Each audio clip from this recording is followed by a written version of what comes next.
নমস্কার বন্ধুরা, কেমন আছো সবাই? আশা করছি সবাই খুব ভালো আছো। তো অর্পিতা ফ্যাশন হাউসে তোমাদের সবাইকে স্বাগত। এই প্রথম আমি মা দুর্গার রূপ মেকআপের মাধ্যমে ফুটিয়ে তুললাম।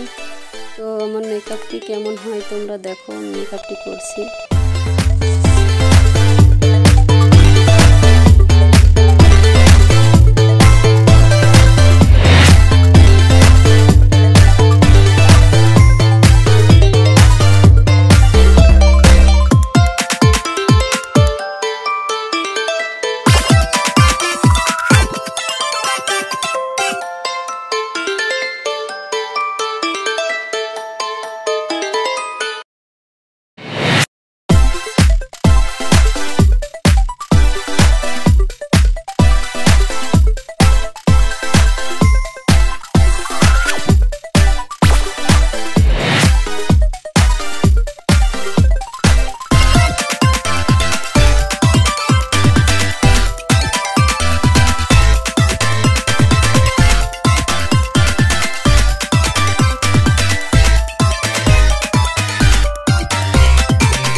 তো বন্ধুরা, মেকআপ আমার প্রায় অর্ধেক শেষ হয়ে গেছে।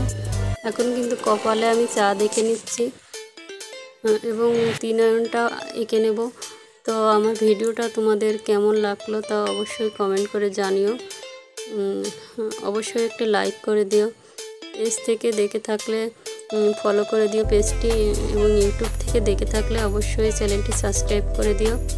এবং নতুন নতুন আর কি ভিডিও তোমরা আমার থেকে দেখতে চাও তা কমেন্ট করে অবশ্যই জানিও। দেখো, এখনও বাদ বাকি যে মেকআপটা আছে সেটা করছি।